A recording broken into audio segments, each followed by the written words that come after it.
This message comes from Greenlight. Ready to start talking to your kids about financial literacy? Meet Greenlight, the debit card and money app that teaches kids and teens how to earn, save, spend wisely, and invest with your guardrails in place. With Greenlight, you can send money to kids quickly, set up chores, automate allowance, and keep an eye on your kids' spending with real-time notifications. Join millions of parents and kids building healthy financial habits together on Greenlight. Get started risk-free at greenlight.com/audio. Over the past 75 years, more than 10,000 chemicals have entered our food supply, but the EU allows just 300 additives. At Thrive Market, we prioritize quality, banning over 1,000 ingredients found in conventional grocery stores. Our Healthy Swap scanner helps you find better versions of your pantry essentials without the junk, dyes, or fillers, and everything is delivered right to your doorstep. So shop at a grocery store that actually cares about your health at thrivemarket.com/get started for 30% off your first order and a free $60 gift. It's the Opperman Report. And now, here is investigator Ed Opperman.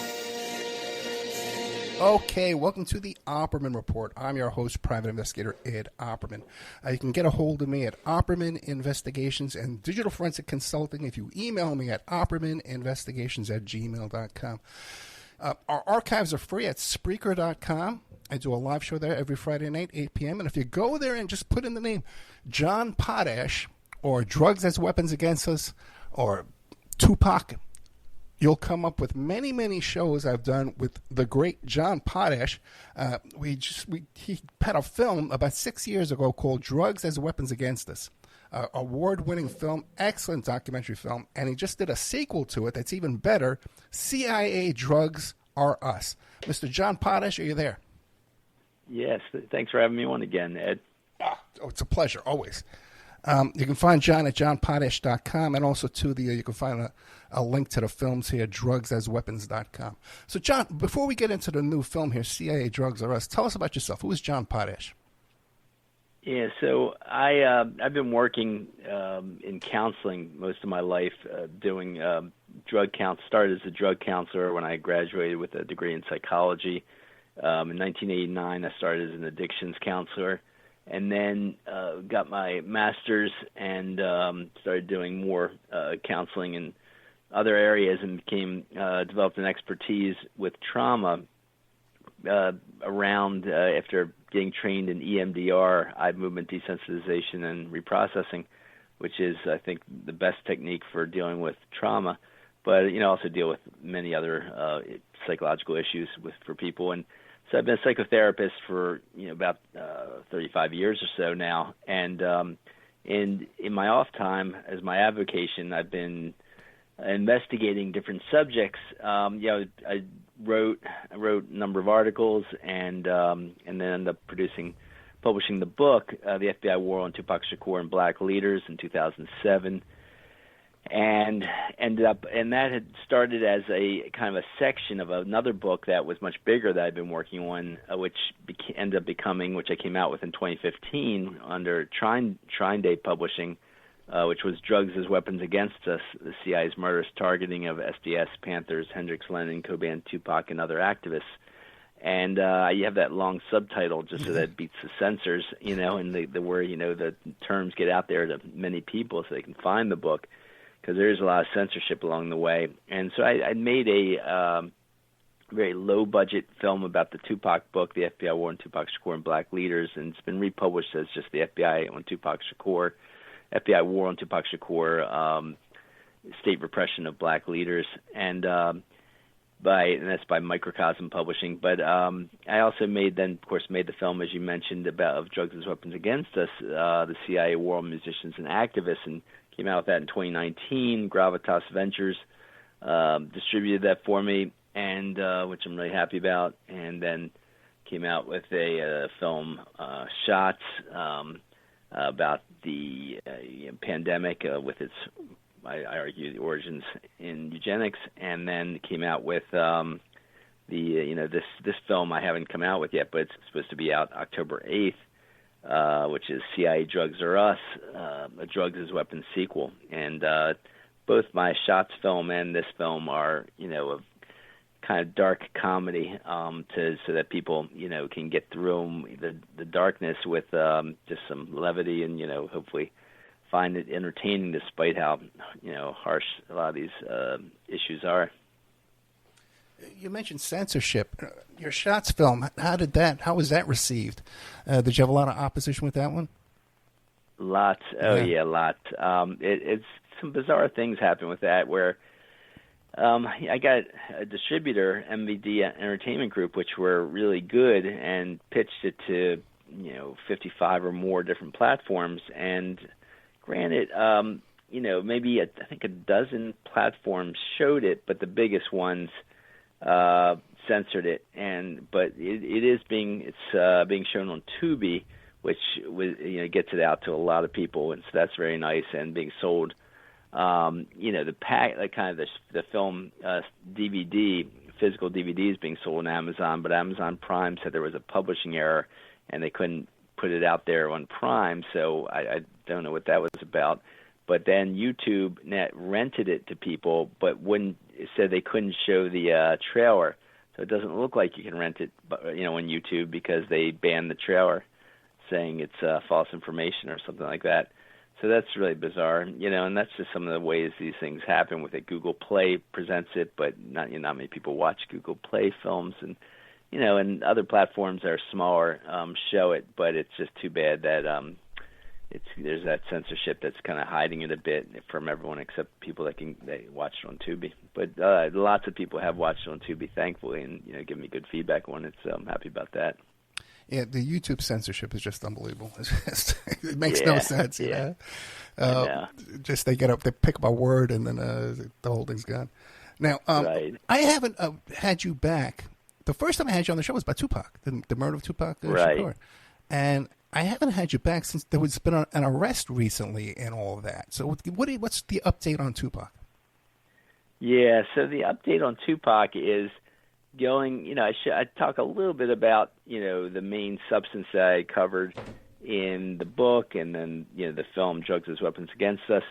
But the updated stuff is this, this kind of ridiculous police arrest after, I guess, 2 decades or so, or more. I guess, well, it's been more than that. It's been almost 3 decades now since his death. And, the main guy I focus on, one of the main investigators, was a honest police officer, named Russell Poole, who was a high-level Los Angeles police detective, and he came to find that his fellow officers were involved in Tupac Shakur's murder, and that Biggie's murder was, they call it collateral damage, to hide their murder of Tupac, and also make it look like some kind of East Coast, West Coast rap war, but he ends up dying mysteriously, and I couldn't really get into this. I got into it in my latest version of the Tupac book, but the FBI warned Tupac Shakur, but I couldn't really cover it in my film. But what I did cover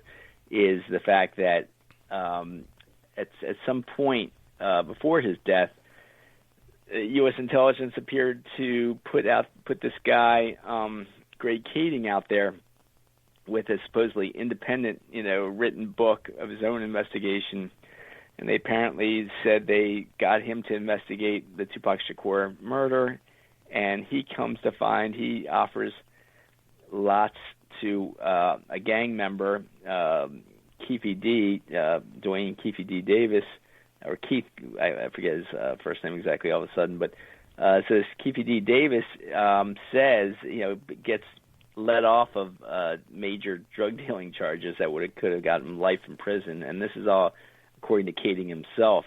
I have him in the movie saying this, and so he's let off completely of these major charges just to say that him and given him total immunity just to confess that him and his nephew, he says, Orlando Anderson, killed Tupac, and it's such a joke. Of course, I show Poole telling that Kading was a disgraced police officer caught in court lying, and he never talked to Poole whatsoever in supposedly reinvestigating what Poole already investigated in this case and doing an honest investigation. And then, of course, you end up finding out that people catch him lying, about two major things, and so I show that in my film. And and Keefe D, what he says about the whole event is a total joke. It's just makes it virtually impossible for it to have happened. And so I just had to expose that, even though most of the public don't know what to believe at this point. Half the public probably may believe that Keefe D. Davis really did kill Tupac. But I think I'd like to think that a major portion of the public has read my work and knows, or has seen or heard about my work at least, and knows that this is a joke cover-up. And I think a lot of the public does know that this is a joke cover-up, and that's why a lot of people just dismiss it. And your angle on this is more from the point of view of Afeni Shakur and Matula Shakur?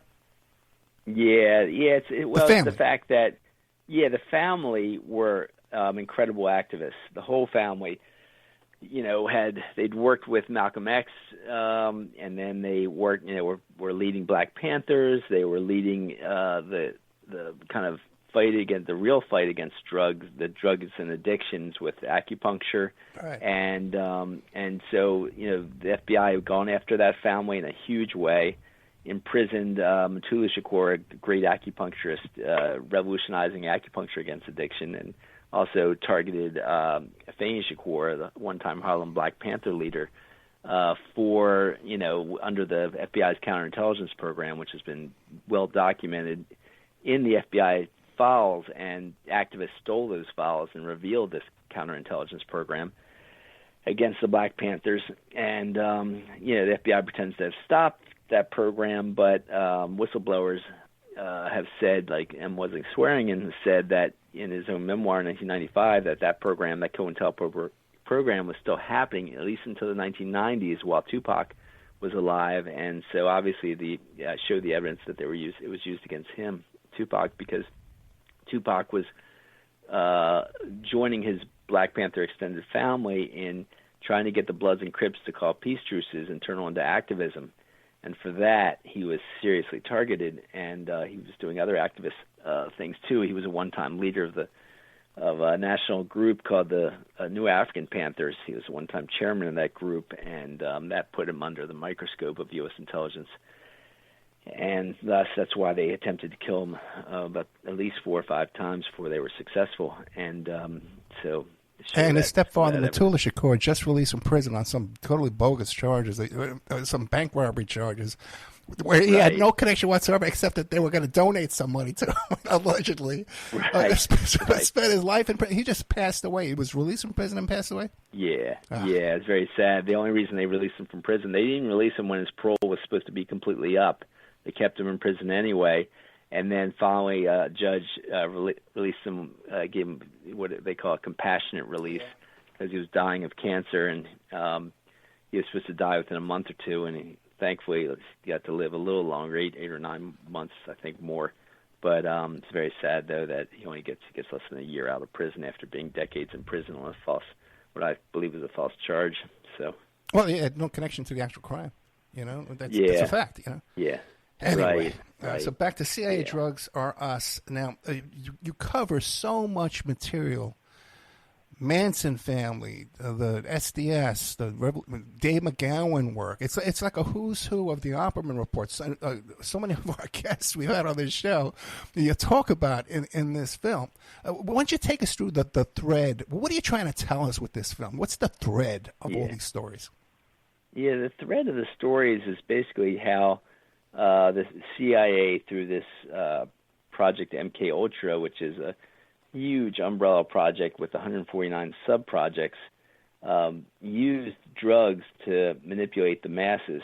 And basically, in some ways that might be most interesting to certain people is that they kind of manipulated musicians with drugs in order to try to get them to popularize the drugs.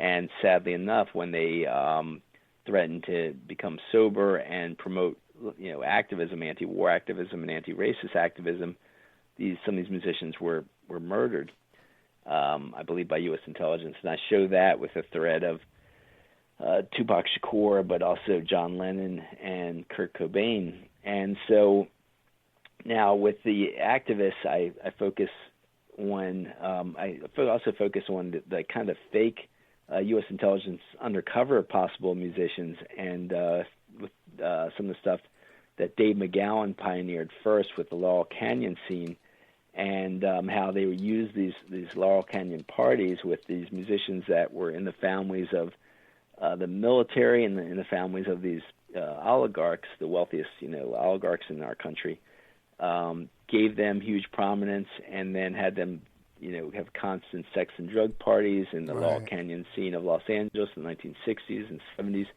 and try to introduce drugs, heroin, cocaine, LSD, and other drugs to tons of celebrities, whether it be actors, musicians, to get them to promote drugs to the masses.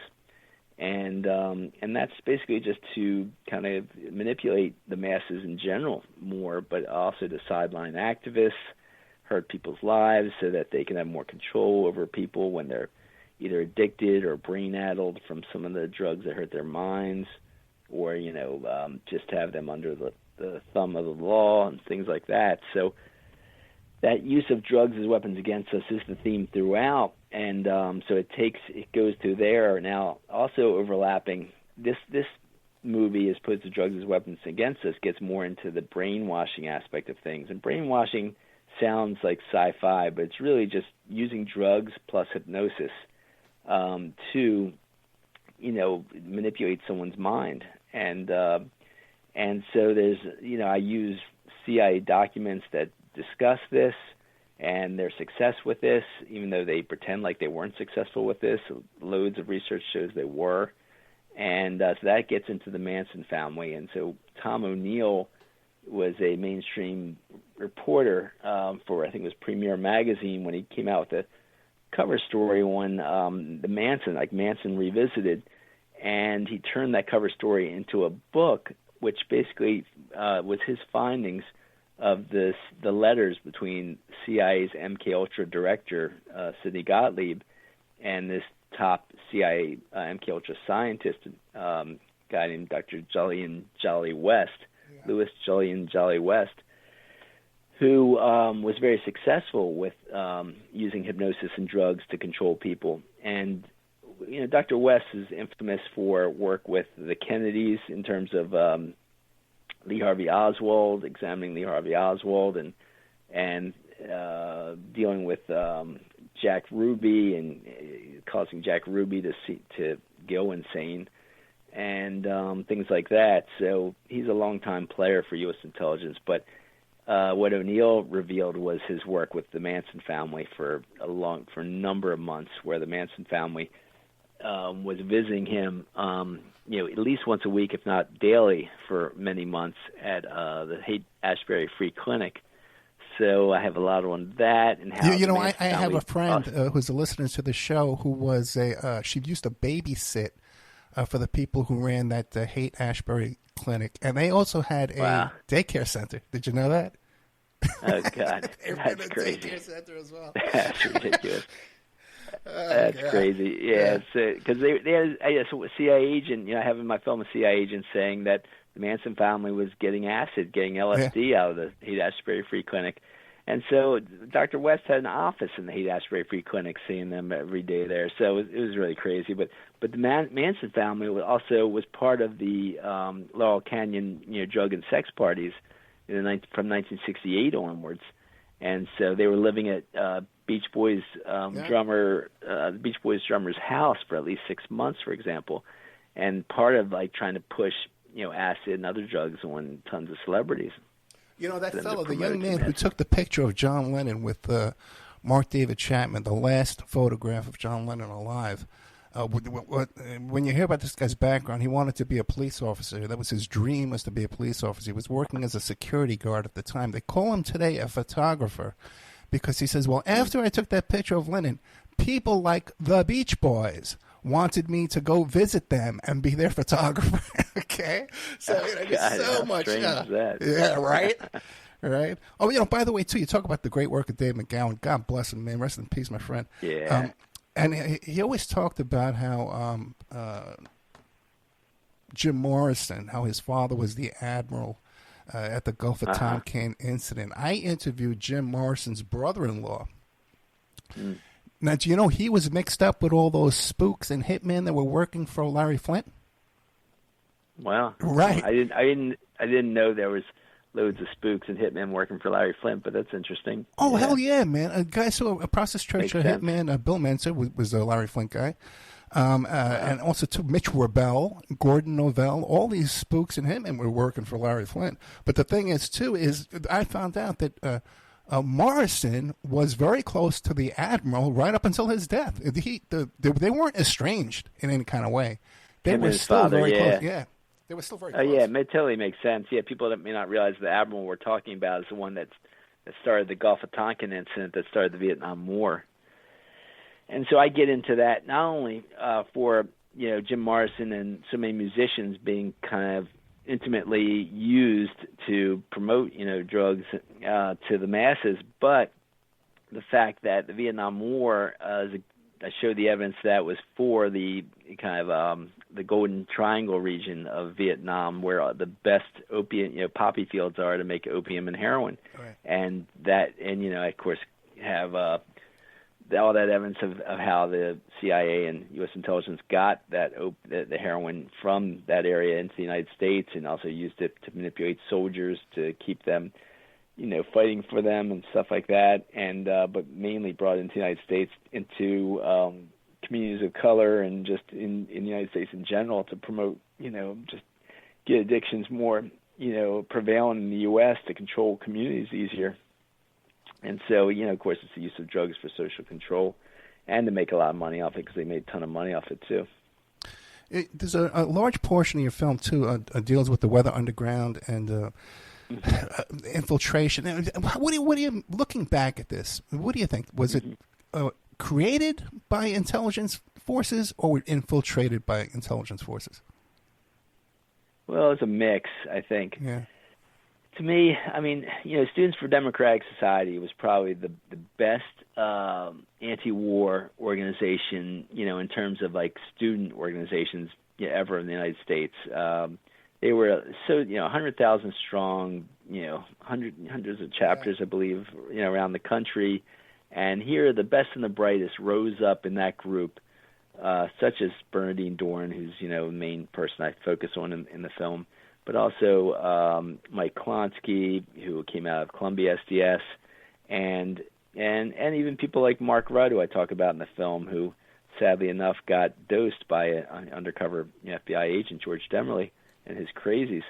But all these guys were doing great work before they got dosed or influenced to just start taking acid, LSD or acid, and it's just a real shame that the undercover agents really just basically manipulated the leaders of the group, like Dohrn, sadly, because she was a great organizer, great organizer, and probably is just a great mind again. But during that time, she was highly manipulated, and so they effectively got SDS broken up. Now there was tons of infiltrators throughout SDS, sadly enough, with progressive labor, and even the New York Times admitted, I show in the film that they had at least one undercover agent in every chapter of the country, of SDS in the country, one infiltrator. And so they effectively break up SDS, and it really looks like that, these two particular undercover agents and others that were with them kind of wrote up the idea of forming the Weathermen. They wrote up the Weatherman Manifesto, and some Pulitzer Prize-winning writers who were researching this said that this one writer of this manifesto, this guy, William, I believe his name was William Mellon or whatever. Right. That was his first name, but Mellon and Bill Ayers, wrote this manifesto, started the Weathermen, and convinced, and they had loads of people with them at Michigan SDS that sadly enough really divided Michigan SDS, and and they were acting like thugs, and Bill Ayers just showed all kinds of horrible behavior that made him appear to be an undercover agent for his billionaire father. And then when you look at his relationship later on with Obama, CIA product, you know, it makes you wonder even more. Yeah. Now, I, of course, you know, don't go into anything about Obama. I've heard these things about Obama, and I tend to believe them, but I just don't know for sure, of course. But Bill Ayers himself has shown just there's just, you know, I just document, you know, as much time as I have in the film to show it, the evidence of him being an undercover agent, you know, at least the evidence of it. I can't be for sure, of course. And then, you know, starting the Weather Underground, manipulating the people in it. Now, the people in it, I think, were more, like Bernardine Dohrn was very sincere and sincerely did some good work as part of the Weather Underground to try to, you know, go against the Vietnam War and stop the Vietnam War, stop, you know, millions of people dying in the Vietnam War and all that. And I think there was a lot of sincere people in the Weather Underground. Now, they just, you know, it might look like they started the bombing of institutions to stop the war, but really other activists around the country started the bombing of institutions to stop the war. And they just were the most famous people that were part of doing that. And but, you know, I think that was a sincere, just different tactic after trying so many other tactics to stop the Vietnam War and trying so many other different tactics to support the Black Panthers. But it did divide a lot of people. It really did, you know, it did some good and some bad. I think overall it did a little more good than bad possibly, but it's hard to know for sure. You know, it's the key is, though, that they were definitely, you know, these undercover agents definitely manipulated Bernardine Dohrn to help break up SDS, and that was a massive blow for the anti-war movement. So that stopped. SDS arguably could have maybe helped at least stop the you know, Vietnam War a few years earlier, had not been broken up. But some sincere members, you know, there were some horrible members of the Weather Underground, like I believe, like Bill Ayers and others, that were manipulating people and doing some rough things. But then there were some, you know, well-meaning people in Weather Underground too. And the other sad thing about Weather Underground is they promoted LSD use inadvertently, you know, like crazy, and that's I think just muddled people's minds a little too much, so that they couldn't do their best work against the, you know, oligarchs, U.S. intelligence forces that were, you know, pushing to keep the war going as long as possible, to get all that cheap heroin to take, you know, to stop the you know, whatever communist movement in Vietnam. But that was just their decision, Vietnamese decision, that they wanted to become communists. It was, you know, it's not something for us to argue about and to fight over. But you know, but that was obviously, you know, the excuse of that war. When I really think the opiates were the real reason for that war. And nonetheless, yeah, it's what I can and looking back now, these groups, these homegrown activists, these homegrown revolutionaries were doing prison breaks. They were breaking comrades out of prison. That had to be sincere, because I can see how that's a benefit to the oligarchs, like you say. Yeah. You know? Yeah. Well, yeah. No. So I think the fact that the Weathermen did help. Forget what their prison breaks. Yeah, I mean, they apparently were supposedly helping break Potash Shakur out of prison. Right. And so they were doing some good stuff in that regard, but they also were kind of manipulated into breaking Timothy Leary out of prison. Well, that was, the Brotherhood of Eternal Love or whatever. And when in 1977, when I first went to Yippie headquarters and I talked to Fred Gottbetter, who was a spokesperson over there, and I mentioned Timothy Leary. The first thing he said out of his mouth, and these were the Yippies, like you mentioned before, the Crazies and DeMuro, you know, well, clearly was a problem. But started by Abby Hoffman and all. Right, but right away they said, no, man, Timothy Leary was an agent, and when he supposedly escaped down telephone wires out of this mental institution, that's not how it happened at all. These guys pulled up. He was sitting there at a bus stop, man. Who knows how he got out of that building? They probably walked him out of there. You know? That's funny. Yeah. That's funny. Yeah, well, I'm glad the Yippies knew that Timothy Leary was an agent, because it came out in two interviews. Yeah. Well, a major interview in two different books came out with the fact that Timothy Leary admitted, you know, that he knew he was working for the CIA since at least 1963.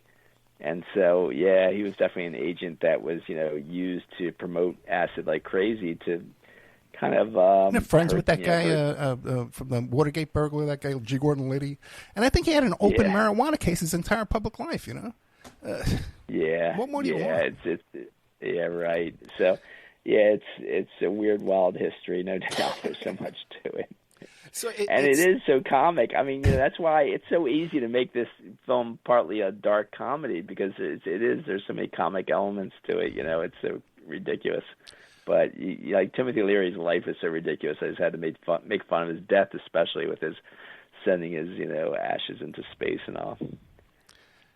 When we look at your film, okay, CIA drugs are us. There is a thread throughout this. The oligarchs, they control the entertainment industry. They control the opiates, the opioids to lull us into submission.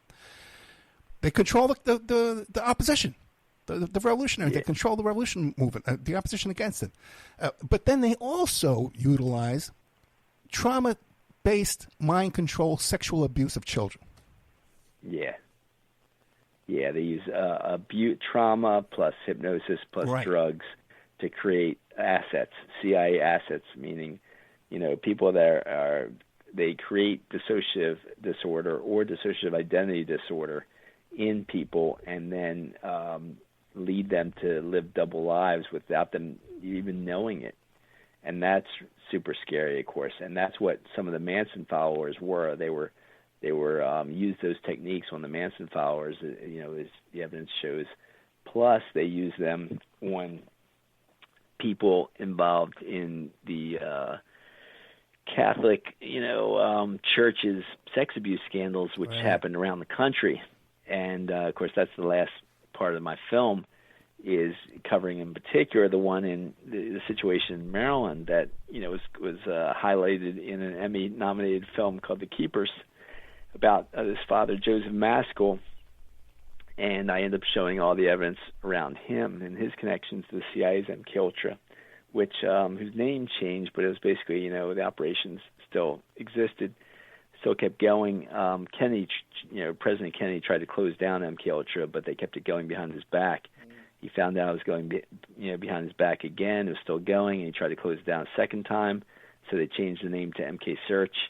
But they kept it going, long term. And either way, so when Maskell was doing what he was doing for probably from the late 50s onwards to at least the early to mid 1990s. I'm sorry. It's just shows that the techniques he was using, hypnosis, he was using drugs, he was raping tons of high school girls and boys, and some boys, and pimping them out to people. And he was also had a back door to his office in the Archbishop Keogh High School, which was a Catholic girls' school, which sadly enough happens to be within a few miles of where I live in Baltimore. And he was letting in policemen in the back door. He was letting in photographers. He was letting in all kinds of people, and even had some of these girls, having sex with politicians. He was filming these things and using them for, I argue he was probably using them for blackmail purposes. But there's just so much to that operation that shows that it was part of, CIA's MKUltra program, and I get into that in depth. And I was really happy to get the help of Gemma Hoskins, who was the star of that documentary series, The Keepers.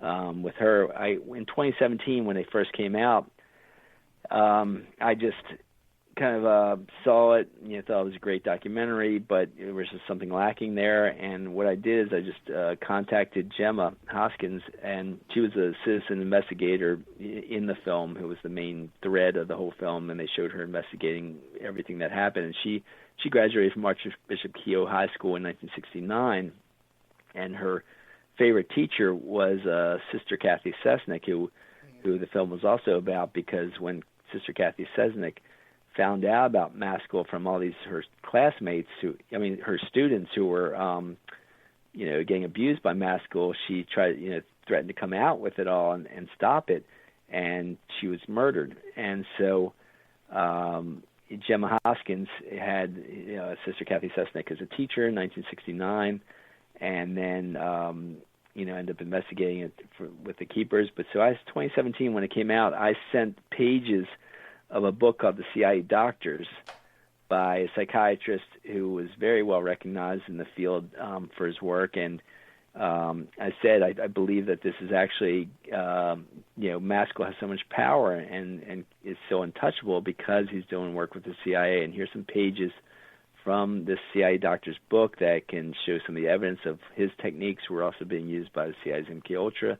And the doctor that defended him in court, Johns Hopkins psychiatric director, Bill McHugh, I believe his name was, he's got a history of being connected to CIA, CIA type programs, such as the False Memory Syndrome Foundation, and the CIA director before him, maybe a few directors before him, was actually head of a group called the Human Ecology Fund at one point, and the Human Ecology Fund was the CIA front company.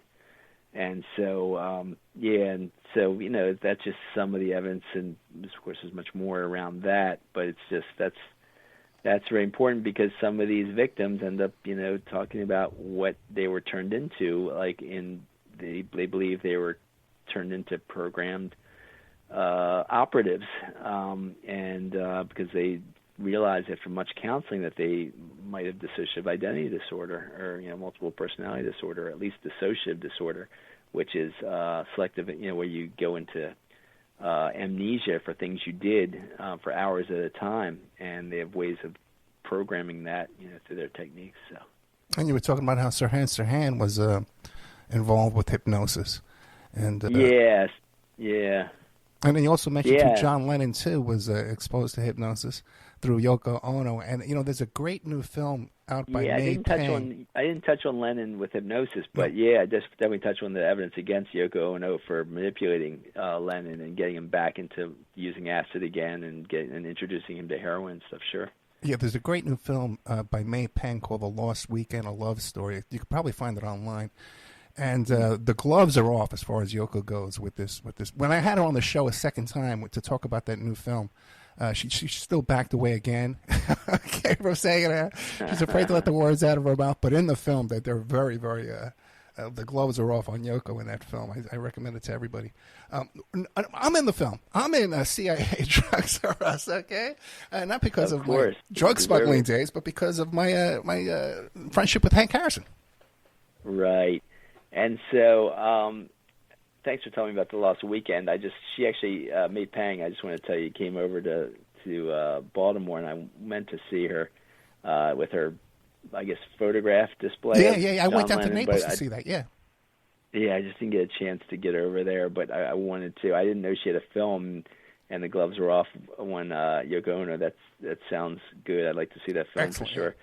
But so I really like our collaborative work with Hank Harrison because you did a great interview of him and invited me to come and ask some more questions of him during that interview, and I appreciate that, Ed, because he comes out. So Hank Harrison, is the biological father of Courtney Love, if people don't know that, and he comes out with a book, Love Kills: The Assassination of Kurt Cobain, and he implicates his daughter as being involved in the murder of Kurt Cobain, and it's pretty incredible that history he gives of Courtney Love, and so there's only so much I could cover of all that in a film. Of course, I have so much more in 2 chapters of my book. But, it's pretty amazing. It's great that you interviewed him and got him to say a lot of interesting stuff about how he got a letter. And so when he came out with the book, first he came out with it as a PDF version just online, and he sent it to loads of people for free, including myself. And so I read it very carefully, took loads of notes, and asked Hank, myself, for an interview. And I interviewed him and just really pressed him on some of the key points. Because the original PDF was very long and rambling, but yet it had some gems in it for the topic I was researching, of course. And so one of them was a letter from the CIA, where he says this guy who became friends with Hank when he was researching a book in Dublin, Ireland, around was it the 1980s. This guy befriends him and then starts having sex with a 17-year-old daughter. His 16-year-old daughter, actually, Courtney Love, visited him, just turned 17. And here this guy befriends Hank Harrison and then starts having sex with his daughter. And meanwhile, Hank Harrison said when she was visiting him, she was prostituting on the streets of Dublin when she visited him in Dublin. And the best evidence is that she was actually sexually abused from the age of maybe 2, 3, or 4 years old. It started onwards by her counselors, by these counselors that her estranged mother, Linda Carroll, kind of sent her to.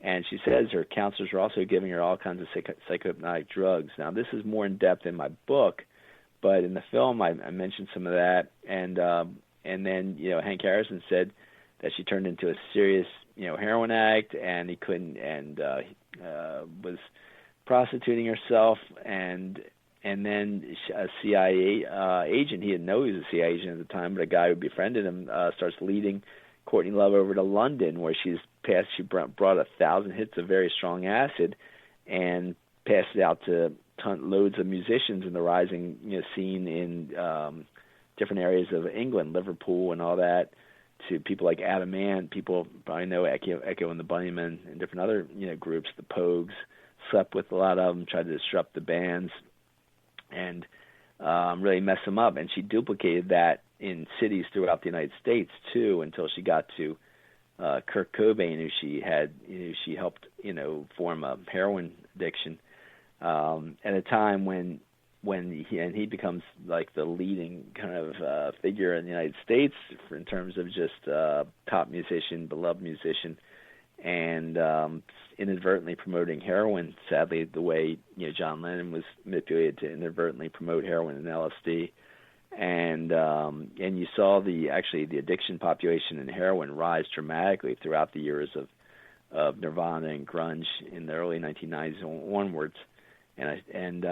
But she was heavily behind it, and turns out it appears that she was being manipulated by the O'Learys, and so it's very... Yeah, and that's Kevin Leary from Shark Tank, Mr. Wonderful. And we've seen them photographed together. He was the brother who was higher up in the CIA. Yeah, right. And you really questioned Hank well about that to get him to talk about that more.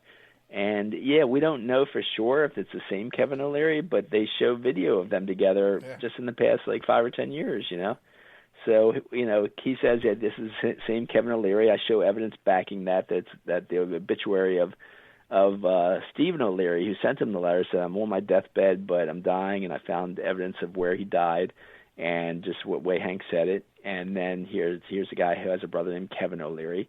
And then here's Courtney Love. He says he was helping Steve O'Leary take Courtney Love around England, to all these musical scenes with all these drugs. And then here, 30 years later, there's Courtney Love again hanging out with Kevin O'Leary. So it's an awfully big coincidence if it's just a coincidence. Well, we filmed at Hank's house. We filmed in Hank's house. We were going to do a little documentary film with Hank. And he was going to be one part of it. And at one point, he says, Ed, they're all named Leary. Some of them are named Leary O'Leary. But, the thing with Hank was, you love him or hate him, man, whatever. You have to take a lot of what he said with a grain of salt, And he's definitely had some kind of a colorful life for sure. So that's why I couldn't use a lot of his book, but the parts of his book that I could find backing documentation, I show that backing documentation in the film. And connections to all the same people, the Merry Pranksters, the Grateful Dead. He dated one of the Manson women. Okay, he showed me a picture. Wow. Yeah. Wow. Jeez. I know, man. It's like crazy. What's crazy is one way to put it, man. Oh, and also, too, then you highlighted her connection to Jeffrey Epstein. She is in the Jeffrey Epstein address book. Right, one of the few women in the Jeffrey Epstein address book that the housekeeper for Jeffrey Epstein, the house manager, said was had direct evidence, and saw the sexual abuse of young kids taking place, and so he circled a few. He had hundreds of names of super influential, powerful people around the country, but only a few dozen, he circled that said these people had direct knowledge of this abuse going on. And she was one of the few women of all those dozens, circled that had the direct knowledge. She, the house manager for Epstein, said. Oh, boy. What about this group? I found it interesting. You talk at the end about this group called MAPS. Yeah, so it's a multidisciplinary association of psychedelic studies. And I show the evidence that that's just a latter-day Human Ecology Fund, which was the CIA front group. And the Anthropology Today has a long article talking about how Human Ecology Fund was a CIA front group promoting, all these drugs. And here comes MAPS and the Hefter Institute as two basically new versions of the Human Ecology Fund. And the evidence supports that they're doing the same thing that the Human Ecology Fund was doing. They have the same funders. The Rockefellers were heavily funding the Human Ecology Fund, that CIA front group, for the MKUltra, experiments. And now MAPS and Hefter are getting loads of Rockefeller money and other billionaires' money to do the same thing, to fund, use of LSD and other drugs like MDMA, ecstasy or Molly, it's called, on the street, at these, different universities around the country, such as Columbia, Hopkins, Harvard, et cetera, to promote, say, hey, it's a great new technique for treating PTSD, or it's great for treating depression or everything else. And thankfully, the FDA finally did something right and good in saying that their advisory panel said that MDMA in the experiments should not be legalized.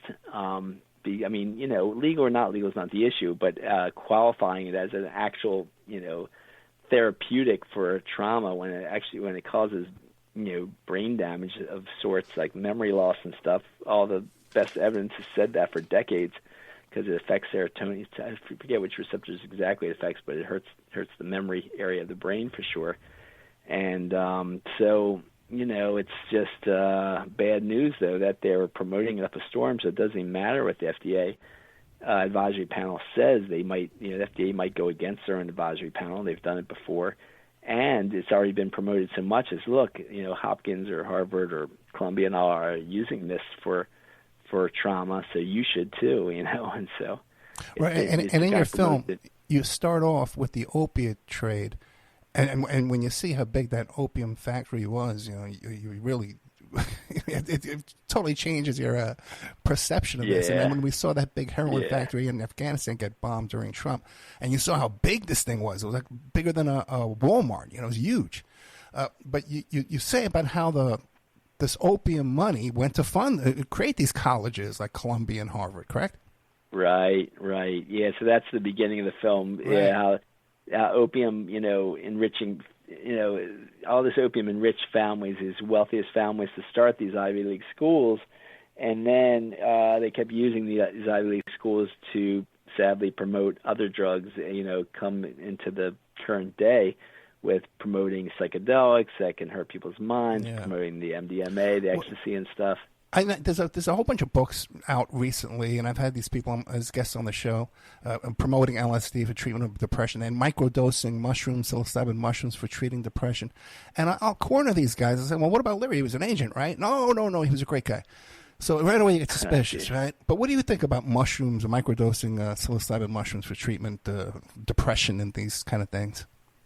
Yeah, well, I don't know. I don't talk about mushrooms as much, but with the acid, I remember, just as an example, I was counseling years ago when I was doing a little more addictions counseling. I was counseling. This is about maybe I had a percentage still of addictions counseling back in say 2013, 14, and the other percentage was trauma and other stuff. But I had this girl. His father took this girl to see me. She was 16 or 17 years old, and she said she was really, and I happened to start telling her a little bit about the stuff about psychedelics, and she says, that all makes sense, because I was doing child acting in a local theater, and it was so easy to remember my lines. I just read the script and know my lines really quickly. Everything was great. And when I was about 16 or so, I tried some microdosing some acid, and all of a sudden I couldn't remember my lines anymore. It was so hard to remember my lines for my acting. And she says, that makes sense now. I'm not going to do that crap anymore.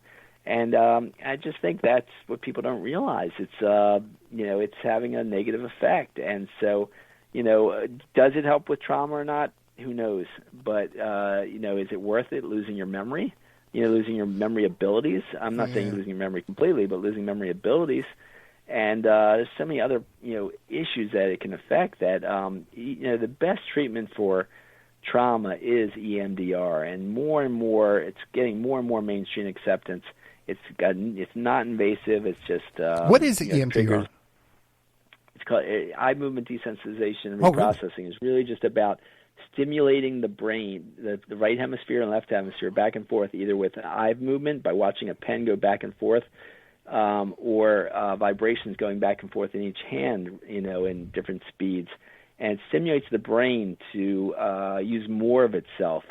To then, and if you do it in a fast way while remembering a particular trauma, it pulls that trauma out of the memory area and starts to process it in a healthier way with a therapist who's been trained in it, like myself, in a guided way. It really is the most non-invasive but effective technique of stimulating the brain to heal itself of these traumas. And these traumas act as magnifiers for smaller triggers in your current life, where the current life trigger, small trigger, ends up going through the magnification of the trauma and then triggers the amygdala, which is the fight or flight area. So you go into fight or flight mode too easily. So fascinating, man. We got to have you come back and just talk about that. I've never heard of this before. Sure. This is fascinating stuff.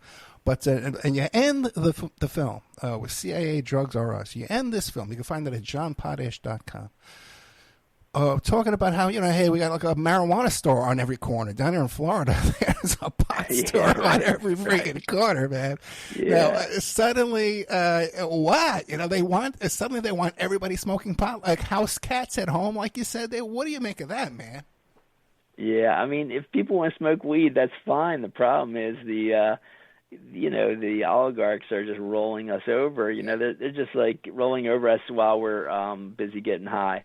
And, I have no problem with people want to smoke weed. I don't care if it's legal or not legal. Legal is fine. It's just that when so many people are getting stoned all the time, we're just not at our sharpest to fight the oligarchs as they just take over our lives slowly but surely, more and more. And that's what sadly appears to be happening, Yeah, you could throw in a whole nother segment, too, in part 3 of this great work you're doing here, CIA Drugs Are Us. Video games. Okay, man, what's going on with that? Right. Sitting home hypnotized by these video games. I agree. I know. John Potash, man, thank you so much. We're out of time. I want to have you back in a couple of weeks, though. I'll watch the film again. I think we could do like 6 shows on this thing, right? Sure, yeah, whatever. Yeah, however much you want. Yeah, that'd be great, Ed. Yeah, come on. It's insane how much content is in this movie. CIA Drugs Are Us. The first one is Drugs as Weapons Against Us. Watch that one first. And then check out CIA Drugs Are Us. Great stuff here. John Potash, man. Thank you so much. Thanks so much for having me on again, Ed. Good night, brother. Take care. Bye.